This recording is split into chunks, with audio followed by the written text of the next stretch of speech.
ఈ టెక్నిక్ అస్సలు తక్కువ అంచనా వేయకండి, అస్సలు అండర్ ఎస్టిమేట్ చేయకండి. సో డే అండ్ నైట్లో మైండ్ బ్యాలెన్స్గా ఉంచాలి అని అంటే ఒక సింపుల్ టెక్నిక్ ఫాలో అవ్వండి. మీరు ఎక్కడున్నా కూడా, మీరు ట్రావెల్ చేస్తున్న ఎర్లీ మార్నింగ్స్లో, బస్లో ఉన్నారు, లేకపోతే ట్రాఫిక్ జామ్లో ఉన్నారు, హాస్పిటల్స్లో వెయిట్ చేస్తున్నారు, వెయిటింగ్ లిస్ట్లో ఉన్నారు, క్యూలో ఉన్నారు, ఆఫీస్లో ఉన్నారు, ఎవరితో సంబంధం లేకుండా, ఎవరు మిమ్మల్ని గమనించకుండా మీరు హ్యాపీగా ఇది చేసేసుకోవచ్చు అనమాట. దానికి మ్యాట్తో అవసరం లేదు, ఒక స్పేస్తో అవసరం లేదు. మన శ్వాస మీద మనము ఫోకస్గా ఉండగలగాలి. డే టైంలో కనుక మైండ్ని కొంచెం బ్యాలెన్స్డ్గా పెట్టగలిగితే నైట్ టైమ్స్లో కూడా అదే ఎనర్జీ క్యారీ అవుట్ అవుతుంది.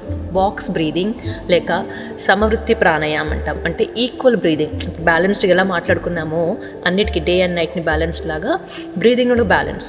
4 in, 4 out.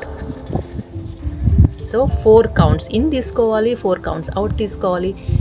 ఎక్కడున్నా కూడా మీరు అది జస్ట్ అలా కామ్ అయిపోయి ఒక 5 minutes మీ మీద మీరు దృష్టి పెట్టుకోండి, అంతే.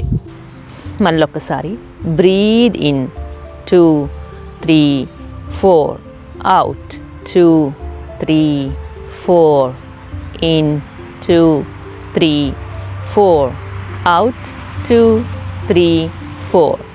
మాట్లాడుతూ కూడా మనము మన బ్రెత్ మీద మనం ఫోకస్ చేసుకోవచ్చు. అలాగే అదేదో ఫోన్లు స్క్రోల్ చేసుకునే బదులు జస్ట్ క్యాజువల్గా అలా చూస్తూ బయటకు చూస్తూ అంతే.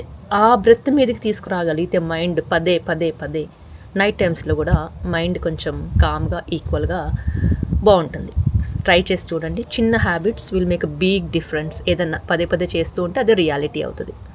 ఈ టెక్నిక్ అస్సలు అండర్ ఎస్టిమేట్ చేయకండి. ట్రై చేసి చూడండి, అస్సలు తక్కువ అంచనా వేయకండి.